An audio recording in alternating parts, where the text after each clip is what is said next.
আপোনালোকে চাই আছে ডেবেটেড ফৰ আছাম আৰু ইতিমধ্যে বিভিন্ন প্ৰান্তৰ 25টা সমষ্টিৰ খবৰ আমি আপোনালোক জনাইছো যে কোন পথে কেনেদৰে আগবাঢ়ি আছে আৰু বহুকেইটা ৰাউণ্ডৰ ফলাফল এতিয়ালৈকে ঘোষণা কৰা হৈছে যদিও আৰু বহুকেইটা ফলাফল ঘোষণা কৰিবলৈ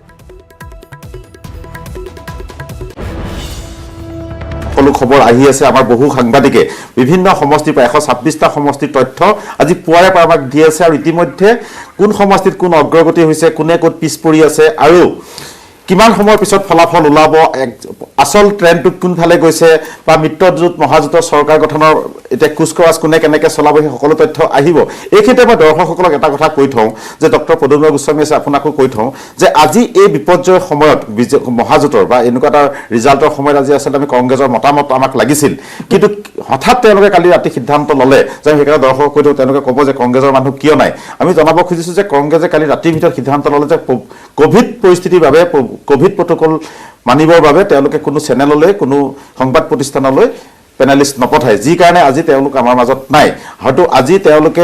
আজি হয়তো কিছু উত্তৰ তেওঁলোকে আমাৰ ৰাইজক দিব পাৰিলেহেঁতেন যে কিয় বিপৰ্যয় হ'ল বা আমিও গম পালোহেঁতেন যে তেওঁলোকৰ এই বিপৰ্যয়ৰ আঁৰত কি আছে তথাপিও আমি আমাৰ এই ট্ৰেণ্ডৰ ওপৰত আলোচনা কৰি আছোঁ যে ইতিমধ্যে আমি আলোচনা কৰিছোঁ যে আজিৰ তাৰিখত যি ৰিপুণ বৰা বা যি কংগ্ৰেছ দলে হৰ্চ ট্ৰেডিঙৰ আশংকাত বিভিন্ন ধৰণৰ পলিটিক্স কৰি আছিল কিছুদিনৰ পৰা সেই কংগ্ৰেছ দলে কিন্তু আটাইতকৈ বেছি বিপৰ্যস্ত হৈছে কাৰণ মহাজোঁটৰ আনসকল যিসকল দল আছে তেওঁলোকৰ পাৰফৰ্মেন্স একেবাৰে বেয়া বুলি ক'ব নোৱাৰি এআইডিএফে নিজৰ স্থিতিত অটুট আছে বিপিএফে বেয়া কৰিছে যদিও বিপিএফৰ পৰা সিমান আশা কৰিব নোৱাৰি কাৰণ তাত ইউপিপিএল বহুত আগ্ৰাসী ৰূপত আছে আৰু তেওঁলোকে নতুনকৈ চৰকাৰ গঠন কৰিছে বড়োলেণ্ডত কিন্তু কংগ্ৰেছে মহাজোঁট চৰকাৰ গঠন কৰাত তেওঁলোকৰ কিন্তু অৱদান একেবাৰে শূন্য বুলি ক'ব পাৰি কাৰণ তেওঁলোকৰ আগৰ চিটেই প্ৰায় 26খন আছিল এতিয়াও সেই 26খনতকৈ অলপ বাঢ়িব গতিকে এনেকুৱা এটা পৰিৱেশ হোৱাৰ কাৰণে গোস্বামী ডাঙৰীয়া আপুনি কাক জগৰীয়া কৰিব কংগ্ৰেছৰ এই বিপৰ্যয়ৰ আঁৰত কি তেওঁলোকৰ নেতৃত্ব নে তেওঁলোকৰ প্ৰতি অসমৰ ৰাইজৰ আস্থা এতিয়াও ঘূৰি অহা নাই নে তৰুণ গগৈবিহীন ৰাজনীতিতেও কিছু কংগ্ৰেছক ক্ষতি কৰিছে চাওক ইয়াত বহুতকেইটা কাৰণ আছে প্ৰথম কাৰণটো হৈছে কংগ্ৰেছৰ নেতৃত্ব তাৰমানে আগৰ পৰা আমি এটা কথা কৈ থাকোঁ যে নেতৃত্বৰ অভাৱে কংগ্ৰেছক দলটোত বিপৰ্যস্ত কৰি পেলাইছে আৰু সেই নেতৃত্ব ৰাষ্ট্ৰীয় পৰ্যায়তে হওক বা ৰাজ্যিক পৰ্যায়তে হওক প্ৰথম কথা দ্বিতীয় কথা হ'ল তিনিটা মানে শাসনকালত কংগ্ৰেছে বিশেষকৈ দুৰ্নীতিৰ ক্ষেত্ৰত যিমানখিনি কাম কৰিলে ইমান বেছি দুৰ্নীতি হ'ল ইমান বেছি মানে আপোনাৰ তেওঁলোকৰ মানে বহুত অত্যাচাৰ হ'ল অহমিকা হ'ল অহংকাৰ বাঢ়িল তাৰমানে উৎপাতত তেওঁলোকৰ থাকিব নোৱাৰা হ'ল সাধাৰণ ৰাইজ কণ্ট্ৰেক্টৰ উৎপাত এটা অৰাজকতাৰ পৰিৱেশৰ মানে একদম অৰাজক পৰিস্থিতিৰ সৃষ্টি হ'ল সেই অৰাজক পৰিস্থিতিটো এটা দ্বিতীয় কথা সেই কথাটো ৰাইজে পাহৰিব পৰা হোৱাই নাই আৰু তৃতীয় কথাটো হৈছে কি তেওঁলোকক আমি ৰাইজে বিশ্বাসত ল'লেহেঁতেন যদি তেওঁলোকে এটা সুস্থ আৰু সঁচা কথা কৈ প্ৰত্যেকটো মুহূৰ্ততে আগবাঢ়িলেহেঁতেন তেওঁলোকে এতিয়া কা আন্দোলনটোৰ বিৰোধিতা কৰি এণ্টিকা কা বুলি পেলাই কাৰ চিনডাল মাৰি তেওঁলোকে কাৰ প্ৰচাৰ চলালে সেই প্ৰচাৰটো ব্ৰহ্মপুত্ৰ ভেলীত এটা বৰাক ভেলীত এটা প্ৰথম কথা দ্বিতীয় কথা হ'ল কাখন প্ৰথম লোকসভাত উপস্থাপন কৰা দলটোৱে আছিল কংগ্ৰেছ আজি সাপ হৈ খুটি তোমালোকে বেজ হৈ যোৱাৰ মানসিকতা কিয় আৰু বৰ্তমান ছচিয়েল মিডিয়া হৈছে ছচিয়েল মিডিয়া বহুত শিক্ষিত যুৱচামৰ মাজত প্ৰচাৰ হয় এতিয়া অন্ততঃ সেই ভোটাৰক তুমি গৈ পেলাই কোনোবা ভিতৰুৱা গাঁৱৰ কোনোবা টি গাৰ্ডেনৰ লেবাৰক এণ্টিকা দেখুৱাই পেলাই তুমি প্ৰলোভিত কৰিব পাৰিবা কথা মই সেইটো আপোনাৰ হয়তো ক'ব বিচাৰোঁ কাৰ যিটো বিৰোধী আন্দোলন হয় সেইটো আছুৱে আৰম্ভ কৰিলে তাৰপিছত আপোনাৰ কৃষক মুক্তিয়ে কৰিলে আৰু একাংশ আমাৰ গণতন্ত্ৰপ্ৰেমী লোক বিশিষ্ট নাগৰিকও তাত বহুত অৰিহণা যোগাই আন্দোলনটো কৰিলে তেতিয়া কিন্তু কংগ্ৰেছ নীৰৱ আছিল সেই যেতিয়া গোটেই আন্দোলন হৈছিল আছু CPI তাৰপাছত কৃষক মুক্তিৰ সেই তাৰপাছত কংগ্ৰেছে অনুভৱ কৰিলে যে এইটো দেখোন ইছ্যু হিচাপে ল'বগৈ পাৰি নাই এইটো সেই আন্দোলন নাছিল পৰিৱেশ চাই তেওঁলোকে কাটো ইছ্যু কৰি ল'লে গামোচা পিন্ধিলে কিন্তু সেইটো কংগ্ৰেছৰ সেই আন্তৰিকতাটো যে নাই কাৰ লগত নাই খালি আৱেগটো ল'ব খুজিছে আৰু উইনিং এটা টেকনিক্স ল'ব খুজিছিলে আজি ব্ৰহ্মপুত্ৰ ভেলী আৰু বৰাক ভেলী দুটা জেগাত তেওঁলোকৰ মানে ইলেকশ্যনৰ মাজত সেই কথাটো ৰাইজৰ আগত ধৰা দিছে তেওঁলোকে গতিকে এইবিলাক এটা কাৰণ আৰু এইবিলাক কাৰণটো আপুনি কিমান বুলি ভাবে যে বহুতে আজি তেওঁলোকে খুব বিশ্বাস আপুনিও এইটো মই আপোনাক সুধিছোঁ যে তেওঁলোকে বহুতে ভাবিছে তেওঁলোকে নিজৰ মাজত অংক কৰিছিল বা আমাৰ বহু বিশেষজ্ঞই কৈছিল যে কংগ্ৰেছে এআইডিএফক লগত লোৱাৰ কাৰণে কংগ্ৰেছৰ বেনিফিট হ'ব আৰু তেওঁলোকে কেইবাটাও অতিৰিক্ত চিট পাব যিকেইটা এলায়েন্স নোহোৱাৰ কাৰণে যোৱাবাৰ হেৰুৱাইছিল কিন্তু দেখা গৈছে যে এই এলায়েন্সটোৱে এইটো বিশেষ কাম নকৰিলে এই এলায়েন্সটো এআইডিএফক সুবিধা কৰিছে এআইডিএফৰ আশা বাঢ়িব হয় আৰু কংগ্ৰেছৰ আৰু ক্ষতি হ'ল নিচিনাহে নাই তাৰমানে কথাটো হৈছে কি আপুনি সুধিছে কাৰণে কৈছোঁ তাৰমানে হেৰি হৈছে বিজেপিয়ে খুব সুন্দৰকে আমি প্ৰথমতে ভাবিছিলো বিজেপিটোতো ডেভেলপমেণ্ট এজেণ্ডাও বহুত আছে তেওঁলোকে ডেভেলপমেণ্ট এজেণ্ডাবিলাকক ৰাইজৰ ওচৰলৈ লৈ নগৈ কিয় তেওঁলোকে কেৱল আজমলৰ গোটেই কাহিনীটোক লৈ পেলাই ৰাইজৰ ওচৰত গ'ল আৰু এই আজমলৰ ইছ্যুটোক লৈ পেলাই যে বিজেপি আপাৰ আছামত ৰাইজৰ মাজত সোমাই গ'ল এই কাহিনীটোৱে কিন্তু কংগ্ৰেছক ক্ষতি কৰিছে বিজেপি এইটো ক্ষেত্ৰত ছাকচেছ হৈছে আমি ইলেকশ্যন টেকনিক্সত ছাকচেছ হৈছে ডেভেলপমেণ্ট এজেণ্ডাতকৈ আজমল ভিত্তিটোৱে ৰাইজক ছাকচেছ কৰিছে আৰু সেইখিনি সময়ত কংগ্ৰেছে সেই জেগাত গুৰুত্বপূৰ্ণ খবৰ সেইটো আমি আলোচনা কৰিম যে এটা ডাঙৰ অঘটন ঘটিছে অসমৰ ৰাজনীতিত নিৰ্বাচনী ৰাজনীতিত পূব কোকৰাঝাৰ সমষ্টিত প্ৰমীলা ৰাণী বৰমৰ পৰাজয় হৈছে এইটো এটা ডাঙৰ অঘটন কাৰণ প্ৰমীলা ৰাণী বৰম অসমৰ ৰাজনীতিত এটা গুৰুত্বপূৰ্ণ ভূমিকা পালন কৰি আহিছিল যোৱা 20 বছৰ ধৰি তেওঁ অসম মন্ত্ৰীসভাত গুৰুত্বপূৰ্ণ পদবীত আছিল আৰু তেওঁ কেবিনেট মন্ত্ৰী হিচাপে সদায় সেই কেবিনেট মন্ত্ৰী আছিল আৰু আগৰ কংগ্ৰেছ চৰকাৰ 15 বছৰ তেওঁ মন্ত্ৰী আছিল বিজেপিৰ লগত মিত্ৰতা কৰি তেওঁ মন্ত্ৰী হ'ল কিন্তু এইবাৰ তেওঁ পৰাস্ত হৈছে ইউপিপিএল লৰেন্স ইছলাৰীৰ বিৰুদ্ধে তেওঁ প্ৰতিদ্বন্দ্বিতা কৰিছিল আৰু লৰেন্স ইছলাৰীৰ হাতত তেওঁ পৰাস্ত হৈছে এইটো অসমৰ ৰাজনীতিত এটা অঘটন হিচাপে পৰিগণিত হৈছে কি ক'ব এই ৰত্না সিং আপোনাক ক'ব খুজিছে প্ৰমীলা ৰাণী বৰম ডেফিনেটলি কি কাৰণে এই বিপৰ্যয়ৰ সন্মুখীন হ'ল তেওঁ সিনিয়ৰ লিডাৰ তেওঁ বহুত এক্সপিৰিয়েঞ্চ ডেফিনেটলি তেওঁৰ হাৰাটো এতিয়া মই যিহেতু ৰুলিং পাৰ্টি মানে জিকাৰ পাৰ্টিৰ ফালৰ পৰা মই এলায়েন্সৰ লগত আছো সেইকাৰণে মোৰ বেয়া লাগিছে কাৰণ তেওঁ অলৰেডি এজন সিনিয়ৰ মেম্বাৰ হয় তেওঁ বিৰাট এক্সপিৰিয়েঞ্চড হয় তেওঁৰ এক্সপিৰিয়েঞ্চখিনি লাভ আহে মানুহক কিন্তু কথাটো হ'ল এইটোতো এটা যুদ্ধ কোনোবাই হাৰিব কোনোবাই জিকিব সেইখিনি হ'বই আৰু কথাটো হ'ল লৰেন্সৰ কাৰণে খুব ভাল লাগিছে তেওঁ জিকিছে আৰু ইউপিপিএল মই যেনেকৈ আজি কৈছিলো কথা যে ইউপিপিএল বেছি দিন হোৱা নাই তেওঁলোকে বহুত কম দিনতে ৰাজনীতিত আহিছে আৰু আহি ইমান সুন্দৰভাৱে আপুনি এতিয়া চাব এতিয়া আপোনালোকৰ ষ্টেটিষ্টিক্স দি আছে 8টা সিট তেওঁলোকে টিকেট পাইছিল 8 সিটত কন্টেষ্ট কৰিছে আৰু তাতে আপুনি সব 8তে লিড কৰি আছে ইমান ধুনীয়া এটা পাৰফৰমেন্স ইউপিপিএল দ্যাট মিন্স বিপিপিএফৰ যেটো কথাটো আছিলে ৰাইজে যে অন গ্ৰাউণ্ড বড়োলেণ্ডত আপোনাৰ মানুহে বিপিপিএফক কিমান বেয়াকে পালে তেওঁৰ হাগ্ৰামা মহিলাৰ যেটো আনএকাউন্টেবিলিটি ট্ৰান্সপাৰেন্সি নাই কোনো গভৰ্নেন্স নাই একো নাই ৰেম্পেন্ট কৰাপশন প্ৰমীলা ৰাণী বৰম হৰাটো হাগ্ৰামাৰ ওপৰত নিৰ্ভৰ কৰিছে বিপিএফক মানুহে নিগেট কৰি দিছে নাকচ কৰি দিছে আজি নাকচ কৰাৰ কাৰণে কি হৈছে যে তেওঁলোকৰ সন্মুখত ইউপিপিএল আছে আৰু ইউপিপিএলক তেওঁ ভাবিছে যে নতুন প্ৰজন্মৰ ল'ৰা আহিছে মেম্বাৰ্স আছে তাতে আৰু ধুনীয়াকে তেওঁলোকে আগবঢ়াই যাব সো এটা চান্স ল'ব বিচাৰিছে ৰাইজে চান্স দিছে আৰু পাৰফৰমেন্স ভাবিছে যে বহুত ভাল হ'ব আৰু হেতুৰ বিষয়ে তেওঁ আজি প্ৰমীলা ৰাণী বৰুৱা হাৰিছে তো আজি কথাটো এইটো হ'ল আৰু এটা কথা আগতে আপুনি যে কৈ আছিলে যে আজমলৰ লগত কোলিশনৰ কাৰণে আজি কংগ্ৰেছৰ এইটো গতি হ'ল বা কি হ'ল আজি কংগ্ৰেছৰ যেটো আজমলৰ যেটো তেওঁ সন্ধি মানে এটা এলায়েন্স হৈছিলে হেতুৰ ওপৰত আমি যেনেকৈ এটা প্ৰচাৰ হ'ল অসমত আৰু গোস্বামী ডাঙৰীয়াও কৈছে যে বিজেপিয়ে এখিনি ললে স্ট্যান্ডখিনি ললে যে আজমলৰ অপজিশনটো কৰিব লাগিব আৰু আমি নিশ্চয় কৰিলো আৰু ৰাইজে খুব ভালকে বুজি পালে যে কংগ্ৰেছৰ আজমলৰ এলায়েন্স ভাল হোৱা নাই লগতে মই আপোনাক গ্ৰাউণ্ডৰ কথাও কওঁ কিছুমান মুসলিম লেডিজ মোৰ লগত যিবোৰ মানে বহুত ভাল কানেক্টেড তেওঁলোকে কৈছিলে যে আজমলে ক'লে যে আপুনি যে দুটা বাচ্চাৰে গভৰ্নমেন্ট চাকৰি পাব বিজেপিয়ে কৈ দিছিলে আজমলে কৈছিলে যে এতিয়া মই পাৱাৰত আহিম আমাৰ মহিলাই যিমান বাচ্চা জন্ম দিব লাগে জন্ম দিব পাৰে এইখিনি কথাখাৰ বহুত বেয়া পাইছে যি নতুন প্ৰজন্মৰ যিবোৰ লেডিজবোৰ আছে মুসলিম কমিউনিটিৰ লেডিজবোৰ আছে তেওঁলোকে কৈছে যে কোনে হ'ব পাৰে ডিসাইড কৰিবলৈ who is Ajmal to decide যে লেডিজবোৰে কিমান বাচ্চা জন্ম দিব নোৱাৰে তাৰ মানে তেওঁলোকৰ মানসিকতা কিমান ক'ব পাৰে নেৰো মানসিকতা ভাল নহয় সেইখিনিও অসমৰ ৰাইজ বুজি পালে লগতে যে গামুচা দলিয়াই দিলে সেইখিনিও অসমৰ ৰাইজ চালে যে আজি আমাৰ বস্তু আমাৰ যেটো আমাৰ প্ৰাউডৰ বস্তু আমাৰ অহংকাৰৰ বস্তু আমাৰ গামুচা আমাৰ খুব শ্ৰদ্ধাৰ বস্তু গামুচা তাতে যদি তেওঁ ইজ্জত কৰিব নোৱাৰে তেনে অসমৰ ৰাইজে কি ইজ্জত কৰিব আজমলৰ লগত যেটো মিত্ৰতাই আজমলক ক্ষতি কৰাতকৈ কংগ্ৰেছক বেছি আপোনাৰ ওচৰত আহিম এই বিষয়ে পাতিম মই গোস্বামী ডাঙৰ আপোনাৰ ওচৰত আহিছো এই যে প্ৰমীলা ৰাণী বৰমৰ পৰাজয় হ'ল অলপ আগলৈকে আমি দেখি আছো স্ক্ৰিনত যে চন্দন বৰ্ম তেওঁ এজন সিনিয়ৰ লিডাৰ তেওঁ ট্ৰেলিং তেওঁ পিছপৰি আছে উদালগুৰি সমষ্টিত ৰিহন দৈমাৰী তেওঁ পিছপৰি আছে মানে এইকেইজন বিপিএফৰ পিলাৰ স্বৰূপ আছিল হাগ্ৰামাৰ সোঁহাত বাওঁহাত এওঁলোকে আছিল এওঁলোকে বড়োলেণ্ডৰ হৰ্তা বিধাতা আছিল তেনেহলে বড়োলেণ্ডত এটা অধ্যায়ৰ সমাপ্তি ঘটিল নেকি বা এছাম লিডাৰৰ ৰাজনৈতিক কেৰিয়াৰ প্ৰায় স্থিমিত হৈ পৰিল নেকি এনেকুৱা ধৰণে আমি ক'বকে পাৰো নেকি চাওক সেইটো কথা হৈছেই নিশ্চিতভাৱে আৰু বড়োলেণ্ডৰ ইলেকশ্যনতো হ'লেই এইটোৱে শেষ গজালটো মাৰিব নেকি এইটো নিশ্চিত হৈছেই তাৰমানে গণতন্ত্ৰত একছত্ৰী সম্ৰাট হোৱাটো কোনো উচিত নহয় হোৱাটো উচিত নহয় কেতিয়াও উচিত নহয় আৰু সেইকাৰণে UPPLৰ আবিৰ্ভাৱটো মই ব্যক্তিগতভাৱে পেপাৰতো লিখিছিলোঁ যে এইটো গণতন্ত্ৰৰ কাৰণে শুভ লক্ষণ অন্ততঃ কোনোবাটো কম্পিটিটৰ্ছ লাগিব মানুহৰ সিলেকশ্যন লাগিব নহ'লে সিলেকশ্যন নহ'লে এটা জেগাতে ভোটটো দি থাকিব আৰু দ্বিতীয় কথাটো হৈছে প্ৰমীলা ৰাণী ব্ৰহ্ম ব্যক্তি বিশেষে যথেষ্ট এগৰাকী ভাল ব্যক্তি আপুনি আমাৰ যিটো ফৰেষ্ট ডিপাৰ্টমেণ্ট হয় প্ৰথমতে পোৱাৰ পিছত এগৰাকী মহিলা হৈ তেখেতে কাম কিমান কৰিছে মেলিছে কিমান পাৰিছে চিষ্টেমৰ মাজত সময় পিছৰ কথা কষ্ট কৰিছে মানুহগৰাকীয়ে যিটো কষ্ট কৰিছিল যিটো কষ্ট অসমৰ ইমূৰৰ পৰা সিমূৰলৈ গাড়ী লৈ লৈ ঘূৰি কষ্ট কৰিছিল সেইটো সাধাৰণতে ফৰেষ্ট মিনিষ্টাৰৰ ক্ষেত্ৰত আমি দেখিবলৈ কম পাওঁ প্ৰমীলা ৰাণী ব্ৰহ্মক কংগ্ৰেছ BPFৰ চৰকাৰৰ লগত কি হয় পিছৰ কথা কিন্তু এগৰাকী নাৰী হিচাপে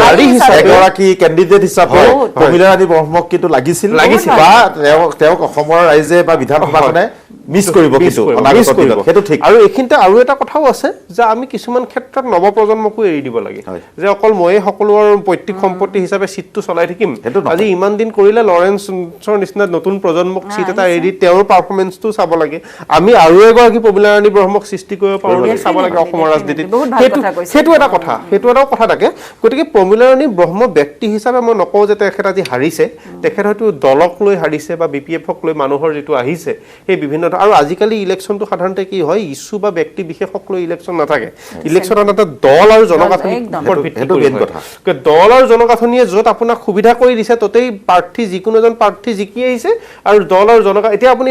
এটা নাথাই কিয় মানে কিছুমান মানুহৰ আন্তৰিকতা থাকিলেও মই কিন্তু ব্যক্তিগতভাৱে ভাবোঁ যে বঙাইগাঁও সমষ্টিত ফণীভূষণ চৌধুৰীয়ে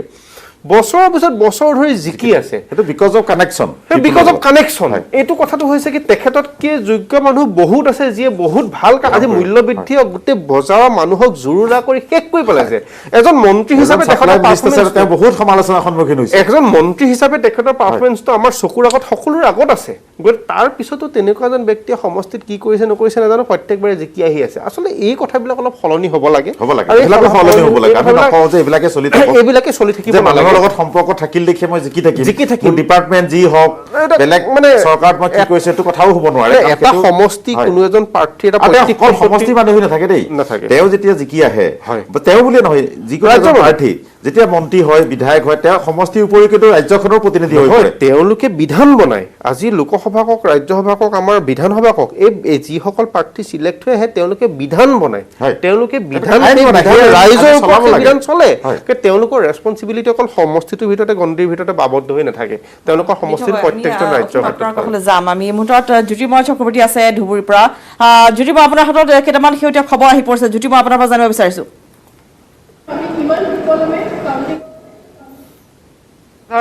ইষ্ট সমষ্টিৰ পৰা UPPLৰ লৰেন্স ইছলাৰী বিজয়ী হৈছে তেওঁ প্ৰায় 20,000 ভোটত তেওঁ বিজয়ী হৈছে বুলি আমি ক'ব পাৰোঁ কাৰণ লৰেন্স ইছলাৰী 82,000 ভোট পোৱাৰ পৰিৱৰ্তে প্ৰমীলা ৰাণী ব্ৰহ্মই 62,000 ভোট পাইছে এই মুহূৰ্তত আমি লৰেন্স ইছলাৰীক বিজয়ী বুলি ক'ব পাৰোঁ আনহাতে আমি আৰু কেইটামান কথা ক'ব বিচাৰিছোঁ যে বিলাসীপাৰা ৱেষ্ট কনষ্টিটুৱেঞ্চি দিনতে 35,000ৰ ওপৰত ভোটত ব্যৱধানত আগবাঢ়ি আছে AUDFৰ হাফিজ বছিৰ চৌধুৰী আৰু বিলাসীপাৰা ইষ্টতো কিন্তু বৃহৎ ব্যৱধানত বৰ্তমানে আগবাঢ়ি আছে গোলকগঞ্জ সমষ্টিত বৰ্তমানে 7,000ৰ ওপৰৰ ভোটৰ ব্যৱধানত কংগ্ৰেছে BJPতকৈ আগবাঢ়ি আছে এই মুহূৰ্তত হয় হয় নিশ্চয় জ্যোতিৰ্ময় আৰু বাকী কেইটা সমষ্টিৰ বিষয়ে আপোনাৰ পৰা জানিব বিচাৰিছোঁ কিমান কেইটা ৰাউণ্ডৰ বাকী আছে আৰু যিহেতু আপুনি ইতিমধ্যে জনাইছে যে লৰেন্স ইছলাৰী তেওঁ ইতিমধ্যে জয় সাব্যস্ত হৈছে গতিকে প্ৰাৰ্থীগৰাকীক বা পোৱা যাব নেকি বা তেওঁৰ কোনো সমৰ্থক আছে নেকি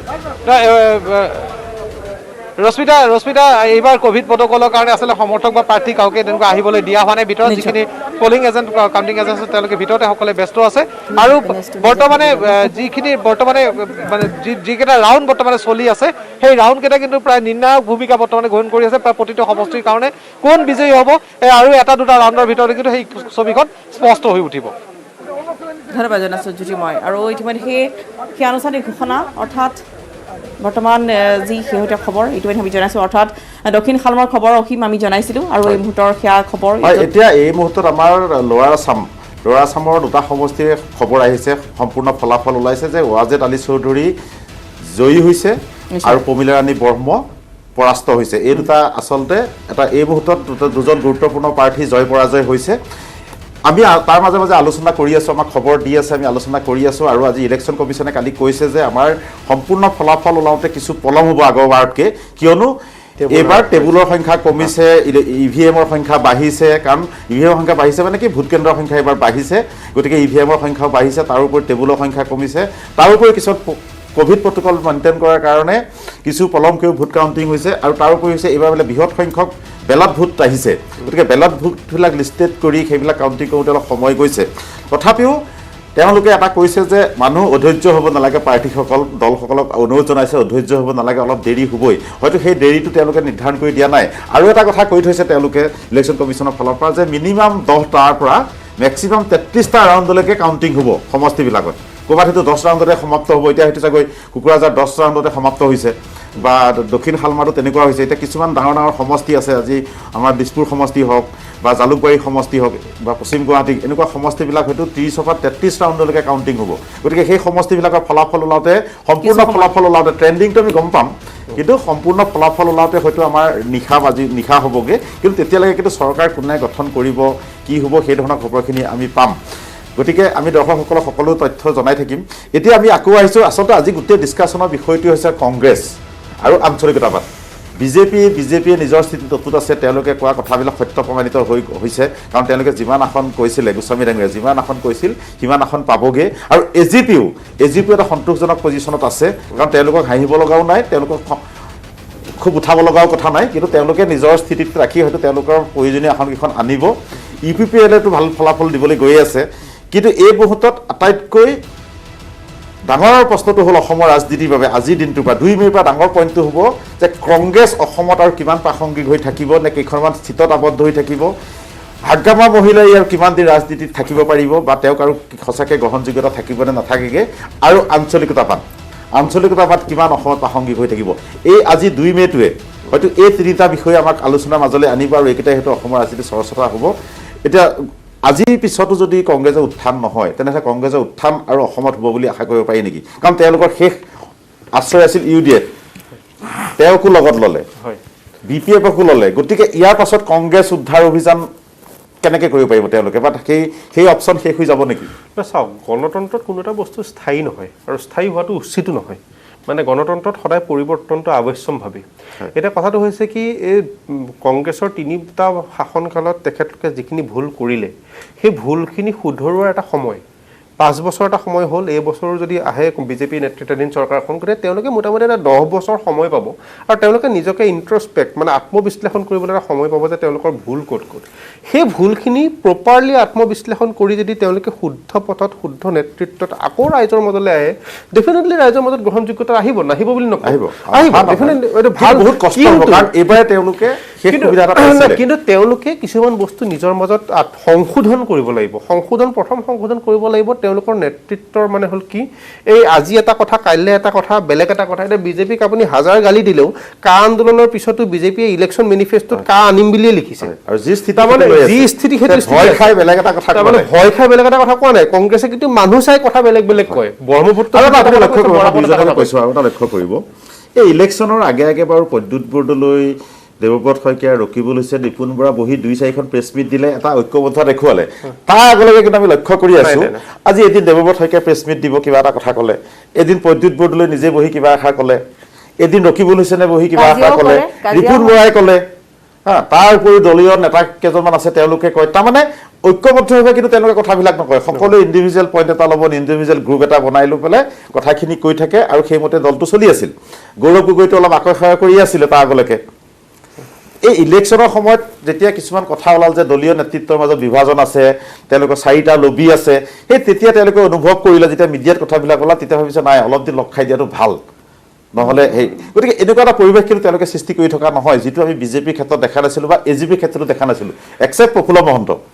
প্ৰফুল্ল মহন্তক বাদ দি AGPৰ ক্ষেত্ৰত আমি সেইটো দেখা নাছিলোঁ, AIDFৰ ক্ষেত্ৰতো নায়েই। কিন্তু কংগ্ৰেছে সেইটো কৰি আছিল যে তেওঁলোকে এজন লিডাৰ হিচাপে 4জনমান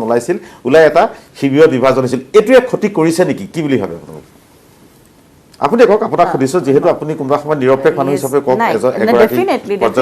আপুনি আজি আমি মিডিয়া পেনেলিষ্ট হিচাপত বহি আছো, বাছ এজ এ ভোটাৰ কালি আমি এটা নিউট্ৰেল পাৰ্চনে আমি এইটো বেচিকেলি না। কথাটো হ'ল আজি কংগ্ৰেছৰ যিটো অৱস্থা হৈছে, কংগ্ৰেছৰ অৱস্থা লিডাৰশ্বিপৰ স্কেৰচিটি অভাৱ হৈছে। এটা বহুত ডাঙৰ কথা যে আজি চাওক, আপোনাক মই যে কথা কৈছিলোঁ যে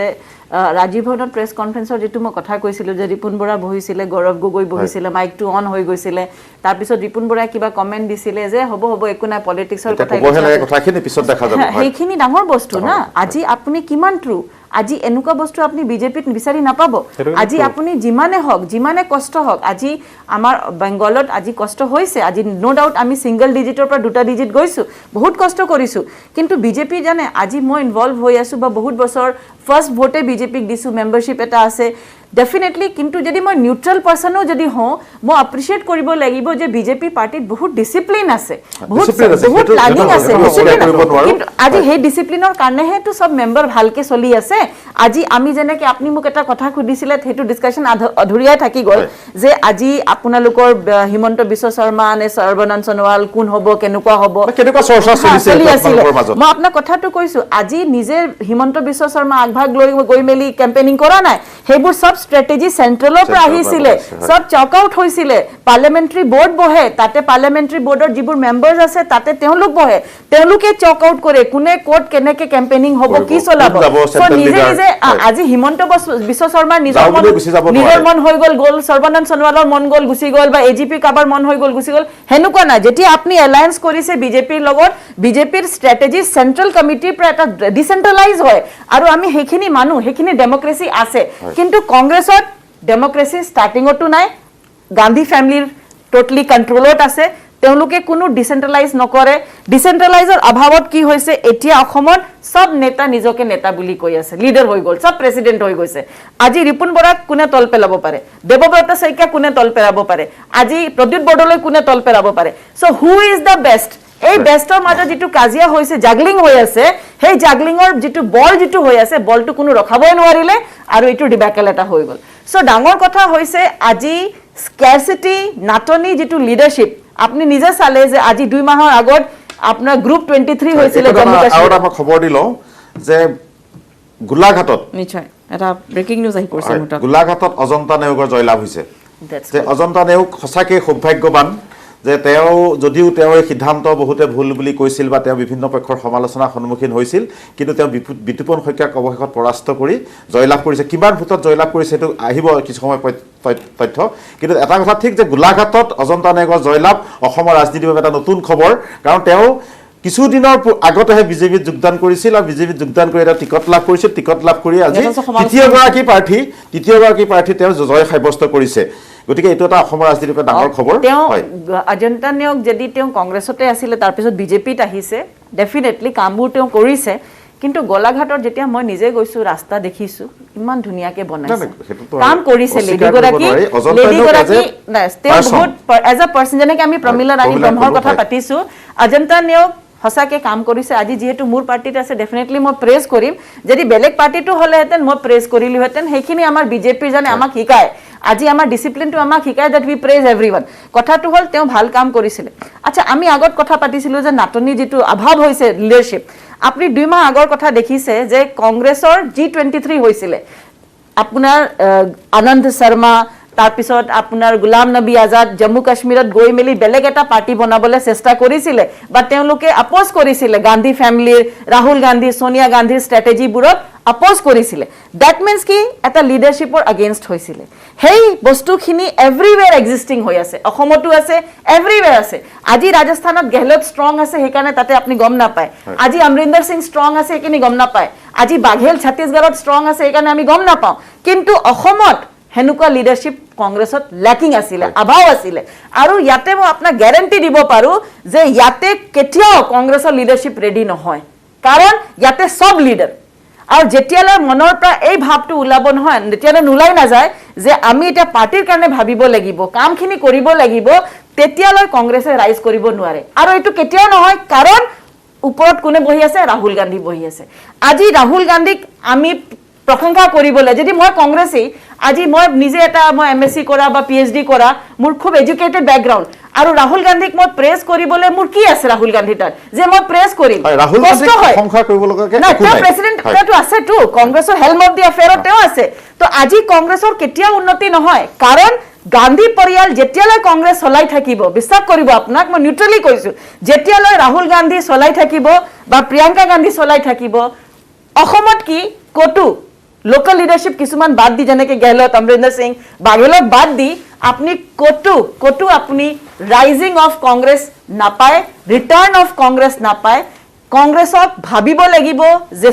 যেটো ষ্টাৰ্টিঙৰ নেতৃত্ব যেটো আছে টপ লিডাৰশিপ তাতে যেতিয়ালৈ চেঞ্জ নহব কংগ্ৰেছে কেতিয়াও ৰাইজ কৰিব মই গোস্বামী আপোনাৰ ওচৰলৈ আহিছো যে কংগ্ৰেছৰ যিটো ভোট বেংক বুলি আমাৰ ইয়াত কোৱা যায় অসমত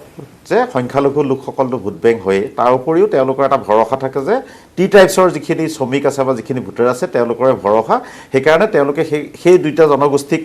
এটা ধৰ্মীয় সংখ্যালঘু আৰু চাহ জনগোষ্ঠীৰ লোকসকলক খুব গুৰুত্ব দিয়ে আৰু তাৰপিছত তৰুণ গগৈ অহা দিনত যিটো আমাৰ মেইন ষ্ট্ৰীমৰ অসমীয়া বুলি কওঁ মূল সুঁতিৰ অসমীয়া মানুহখিনিও তেওঁলোকে ছাপোৰ্ট পোৱাৰ কাৰণে পিছৰ ফালে তেওঁলোকে চৰকাৰ গঠন কৰাত সুবিধা হ'ল তাৰ আগতে কিন্তু তেওঁলোকে এই দুটা পক্ষৰ ভোট বেংকটোকে ভৰসা কৰি তেওঁলোকে চৰকাৰ গঠন কৰিছিল আগতে এইবাৰ নিৰ্বাচনটোত সংখ্যালঘু ভোটটো বাৰু কংগ্ৰেছ বা ইউএডিএফে পাবই সেইটোত আমি সন্দেহ নাই টি টাইপছে যি ৩৫টা সমষ্টি কণ্ট্ৰল কৰে ৩০ বা ৩৫টা সমষ্টি সেই ভোট বেংকটো তেওঁলোকে ঘূৰাই নাপালে নেকি বাৰু নাপায় মানে কিয় এইটো ইলেকশ্যনতে নহয় আজি কিছু বিজেপি শাসনলৈ অহাৰ পিছৰ পৰা টি গাৰ্ডেনৰ গোটেই ভোট বেংকটো বিজেপিয়ে নিজৰ পক্ষত আনিবলৈ সক্ষম হৈ গ'ল আৰু দ্বিতীয় কথাটো এটা এডভান্টেজ বিজেপিৰ কি বিজেপিয়ে যিমানবিলাক হিতাধিকাৰী সৃষ্টি কৰিছে এই হিতাধিকাৰী যিটো মানিটাৰী বেনিফিট তেওঁলোকৰ সেইটো আমি শুনিবলৈ বেয়া আমি এটা তাত্ত্বিক বা ইণ্টেলেকচুৱেল লাইনত ক'লে হৈ থাকো কিন্তু হয়তো গ্ৰাউণ্ডত আৰু মানে মই এডভান্টেজটো কি বিজেপিয়ে ডাইৰেক্ট বেনিফিচিয়াৰী একাউণ্ট ট্ৰান্সফাৰ